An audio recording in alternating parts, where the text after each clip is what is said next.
All right, so let me get to Grayson's question right here. Fun question. Tyjae Spears, Tank Bigsby, Shay Rice, Darnell Washington, and Josh Downs are all available at 58.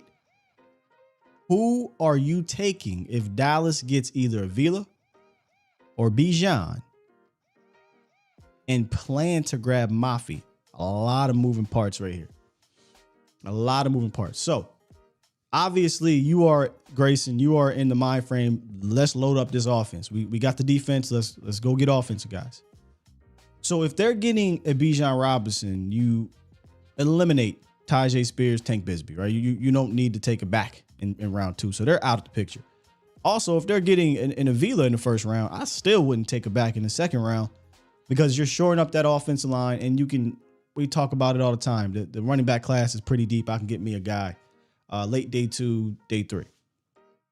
So it really comes down to Rashee Rice, Darnell Washington, Josh Downs. I personally think that Darnell Washington would be the highest rated guy on the board. And that's pretty much where I would go. I would go with Darnell Washington, man. Look, you're talking about a 6'7" athletic behemoth freak, 270 pounds, runs a 4.6. And this ain't a guy that's a finesse runner either. He's not gonna be mistaken for no damn route running type of guy. He's a tank when he gets out in the open field. So, but I think he would be without a doubt your top rated guy on the board. And this is from a guy who I can care less about taking the tight end in round 1. You can maybe talk me into it in round 2, but early on, I'm fine passing on tight ends. But given this example, right, with the 2 running backs, Downs, Rice, and Washington being available, I don't even know that it's particularly close. I would go Darnell Washington. He come in immediately and ingratiate himself into that tight end room to be a part of that 12 personnel package. And he might even have a package of his own as he gets comfortable. But I think with a Ferguson and Washington combination,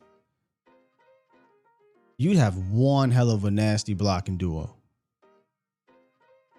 I went back and I was like, man, let me go look at a couple games where Jake Ferguson was just like a starter. And I wanted to watch him block a little bit. And I think he started like 2 games. And the one game he had the most snaps was against the Giants. And I think we forget, man, Jake Ferguson can get busy as a blocker, And that's one of the things that makes the tight end position difficult to transition into, because we get so caught up in the athlete part of tight end, right? The Pitts, the Ingrams, the Noah Fants of the worlds, that you forget these dudes got to block, and they got to block a lot.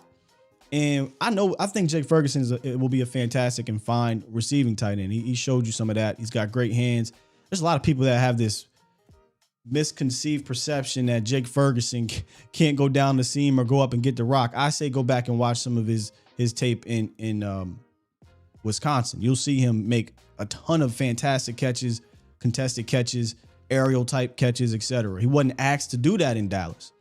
But whoever the tight end is going to be in Dallas, whether it be as a tight end 1 or an inline tight end 2, they're going to be asked to do a lot of this type of blocking. And Darnell Washington, he brings something to this room that we talk about a lot over the last years. And that's a compliment. He compliments the room. Ferguson gives you that well-rounded type of guy. Hendershot gives you that move around type of guy. You can put him in the backfield. You can split him out. And then you got Darnell Washington, who gives you that athleticism that there's nobody in this draft that has that size, that blocking ability, and that the catch radius that's out of this world. So he literally brings something to the room that complements the room that you don't have. So when you ask me, Rashee Rice, Washington, or Downs, if those are the options, I'm going Darnell Washington. And I'm rolling.